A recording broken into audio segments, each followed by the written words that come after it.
Liberalism എന്താ? മുഹമ്മദ് നബിയോട് താല്പര്യക്കുറവ്. യുക്തിവാദം എന്താ? മുത്തുനബിനോട് താല്പര്യക്കുറവ്. നിരീശ്വരവാദം എന്താ? മുഹമ്മദ് നബിയോട് താല്പര്യക്കുറവ്. ബിദ്അത്ത് എന്താ? മുഹമ്മദ് നബിയോട് താല്പര്യക്കുറവ് സല്ലല്ലാഹു അലൈഹി വസല്ലം. അഹ്ലുസുന്നത്തി വൽ ജമാഅ എന്ന് പറഞ്ഞാൽ എന്താ? മുത്തുനബിനോടുള്ള താല്പര്യം സല്ലല്ലാഹു അലൈഹി വസല്ലം. അതന്നെ.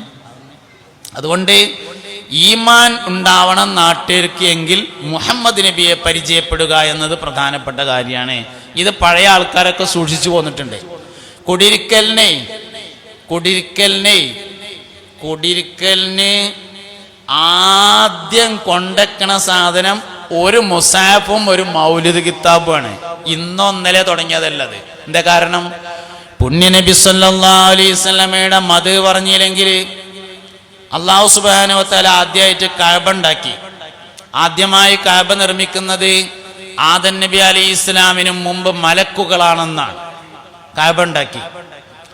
പിന്നീട് സയ്യിദുന അബുൽ ബശർ ആദം നബി അലൈഹി ഇസ്ലാം ഭൂമിയിൽ വന്ന് കഅബയിൽ ഇബാദത്ത് എടുക്കാൻ ആരംഭിച്ചപ്പോൾ കഅബയുടെ നേരെ മുകൾ ഭാഗത്തുള്ള ബൈത്തുൽ മഅമൂർ എന്ന വീട്ടിലേക്ക് മലക്കുകളുടെ എന്ന ഭവനത്തിലേക്ക് മലക്കുകൾ അവരുടെ തവാഫിനെ മാറ്റി ഭൂമിയിലെ കഅബ മനുഷ്യന്മാർക്കാക്കി.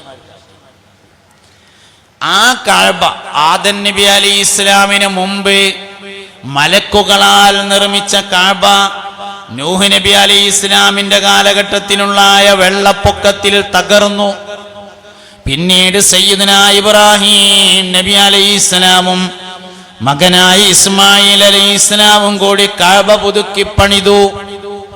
ആ കഅബ തകർക്കാൻ വേണ്ടി മുസ്തഫായ നബി സല്ലല്ലാഹു അലൈഹി വസല്ലം വരുന്നതിന്റെ 500 വർഷങ്ങൾക്ക് മുമ്പ് ആനപ്പടയുമായി അബ്രഹത്ത് എന്ന രാജാവ് വന്നപ്പോ ആനപ്പടയെ അല്ലാഹു റബ്ബുൽ ഇസ്സത്ത് തകർത്ത് കളഞ്ഞു.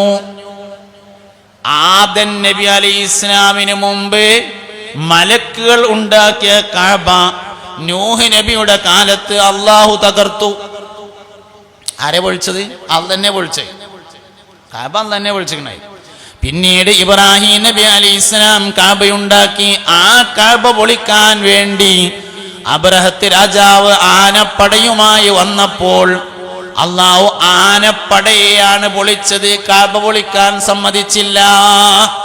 ആദം നബി അലൈഹി ഇസ്ലാമിന് മുമ്പ് മലക്കുകൾ ഉണ്ടാക്കിയ കഅബയും ഇബ്രാഹിം നബി അലൈഹി ഇസ്ലാമും മകനായ ഇസ്മായിൽ അലൈഹി ഇസ്ലാമും ചേർന്നുണ്ടാക്കിയ കഅബയും തമ്മിൽ എന്താണ് വ്യത്യാസമുള്ളത് എന്ന് പരിശോധിച്ചാൽ ഒരു വ്യത്യാസം മാത്രമാണ് ഉള്ളത്. ഇബ്രാഹിം നബി അലൈഹി ഇസ്ലാം കഅബ ഉണ്ടാക്കിയിട്ട് ഒരു ദുആ നടത്തിയിരുന്നു. ആ ദുആയിൽ മഹാനായ സയ്യിദുനാ ഇബ്രാഹിം നബി പറയുന്നുണ്ട്, റബ്ബനാ വബഅസ് ഫീഹിം റസൂലാ.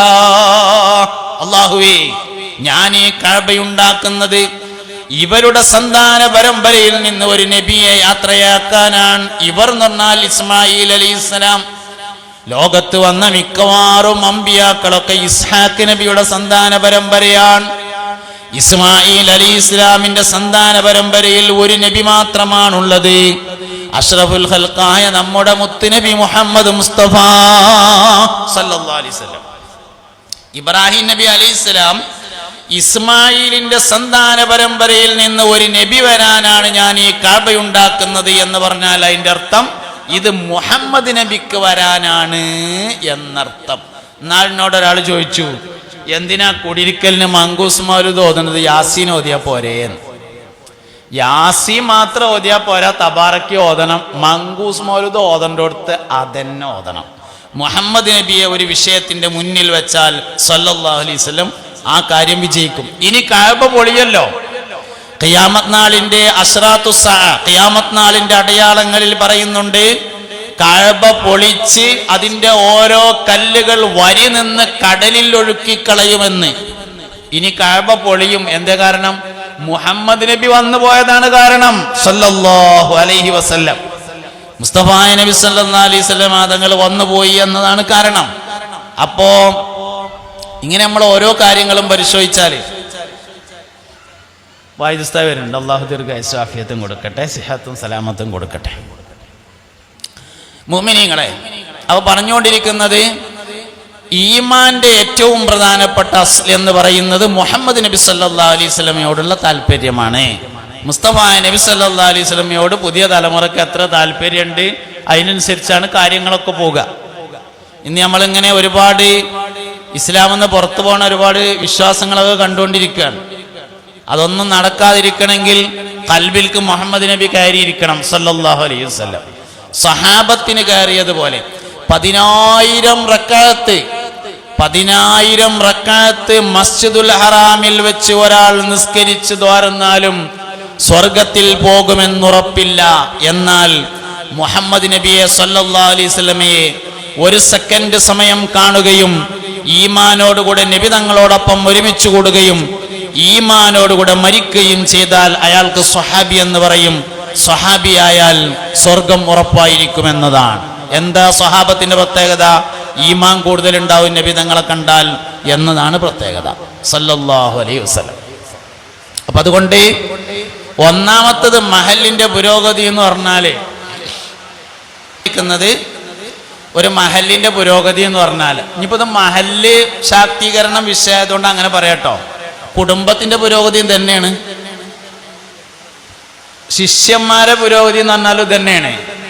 മുഅ്മിനും മുസ്ലിമുമായ മനുഷ്യന്റെ ഒന്നാമത്തെ പുരോഗതി ഈമാന്റെ പുരോഗതിയാണ്. നമ്മളെപ്പോഴും ദീർഘായുസിന് തോരക്കല്ല, പഠിച്ചോനെ ദീർഘായുസ് തരണേ, എല്ലാവരും ആമീൻ പറയും. അല്ലാഹു നമുക്ക് എല്ലാവർക്കും ദീർഘായുസ് നൽകട്ടെ.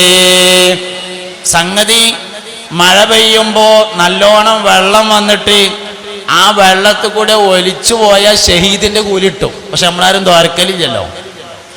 മരം പൊളിഞ്ഞാടിയിട്ട് മരത്തിന്റെ ചോട്ട് വെട്ടാൽ ഷഹീദിന്റെ കൂലിട്ടും. പാമ്പ് കടിച്ച് മരിച്ചാൽ ഷഹീദിന്റെ കൂലിട്ടും. പക്ഷെ നമ്മളാരും പഠിച്ചോനെ അടുത്തോ അല്ലെങ്കിലും കുറച്ച് നല്ലോണം വെള്ളം വന്നിട്ട് ആയിക്കൂടെ എന്നെ ഒലിപ്പിക്കണേ എന്ന് ദ്വാരക്കൂല. നമ്മളൊക്കെ എന്തെന്നെ ദ്വാരക്കുള്ളൂ? ദീർഘായുസ് തരണേ അല്ലാ. 80 വയസ്സ് കഴിഞ്ഞ മഹലിലെ ആളുകൾക്ക് ആദരവ് കൊടുക്കുന്നുണ്ടെന്ന്. നല്ല പരിപാടിയാണ്. വയസ്സന്മാരെ നല്ലോണം പരിഗണിക്കേണ്ട തന്നെയാണ്. അള്ളാഹു ദീർഘായുസ് നൽകട്ടെ. ദീർഘായുസ് കൊണ്ട് എന്താ ഗുണം? വണ്ടിന്റെ ചോട്ട് വെട്ടാൽ ഷഹീദിന്റെ കൂലി കിട്ടും. ദീർഘായുസ് കൊണ്ട് എന്താ ഗുണം? ദീർഘായുസ് കൊണ്ട് ഈമാൻ കൂടുന്നുള്ളതാണ് ഗുണം. 50 വയസ്സുള്ള ഒരാൾക്കും 80 വയസ്സുള്ള ഒരാൾക്കും ഒരേ ഈമാനാണെങ്കിൽ 30 കൊല്ലം വെറുതെ പോയി എന്നല്ലാതെ ഒരു കാര്യമില്ല. കഴിഞ്ഞ റബീഉൽ അവ്വലിനേക്കാൾ ഈ റബീഉൽ അവ്വലിൽ നമുക്ക് ഒരു മാറ്റവും ഉണ്ടായിട്ടില്ലെങ്കിൽ മാല കെട്ടിയ പൈസ പോയി എന്നല്ലാതെ ഒരു കാര്യമില്ല. കഴിഞ്ഞ റമദാനിനേക്കാൾ ഈ റമദാൻ ശരീഫില് നമുക്ക് ജീവിതത്തിൽ ഒരു മാറ്റവും ഇല്ലെങ്കിൽ ഒരു കൊല്ലം പോയി എന്നല്ലാതെ നേട്ടമൊന്നുമില്ല. ദീർഘായുസ് കൊണ്ടുള്ള നേട്ടമെന്ന് പറയുന്നത് ഈമാനിന്റെ വർധനവാണ്. അല്ലാഹു പറഞ്ഞു അൽഹംദുലില്ലാഹ്, ഒരു മുസ്ലിമായ മനുഷ്യന്റെ കൈകൊണ്ട് എനിക്ക് മരിക്കേണ്ടി വന്നില്ലല്ലോ എന്ന് പറഞ്ഞു. അങ്ങനെ മഹാനവർകൾ മകനായ അബ്ദുള്ളയെ വിളിച്ചു. അബ്ദുല്ലാഹിബ്നു ഉമറിനെ വിളിച്ചിട്ട് പറഞ്ഞു, മോനെ നീ ആയിഷ ബീവിയുടെ അടുക്കൽ ഒന്ന് പോകണം. ആയിഷ ബീവി റളിയല്ലാഹു അൻഹയുടെ അടുക്കൽ ചെന്നിട്ട് മുത്ത് നബി സല്ലല്ലാഹു അലൈഹി വസല്ലമയും സിദ്ദീഖുൽ അക്ബറും കിടക്കുന്ന സ്ഥലത്ത്, അത് ആയിഷ ബീവിന്റെ വീട്ടിലാണ്. പുന്നാര നബി സല്ലല്ലാഹു അലൈഹി വസല്ലമയും സിദ്ദീഖ് റളിയല്ലാഹു അൻഹു ആയിഷ ബീവിന്റെ വീട്ടിലാണ് കിടക്കുന്നത്. അമ്പിയാക്കൾ എവിടെയാണോ മരണപ്പെട്ടത് അവിടെ തന്നെ മറവ് ചെയ്യലാണ് പതിവ്. ഭൂരിഭാഗം അമ്പിയാക്കൾ അങ്ങനെയാണ് ചെയ്തിട്ടുള്ളത്. അപൂർവമായി ചില നബിമാർ മാത്രമാണ് വ്യത്യാസമുള്ളത്. വ്യത്യാസമുള്ള ഒരാളായിരുന്നു സയ്യിദുനാ യൂസുഫ് അലൈഹിസ്സലാം.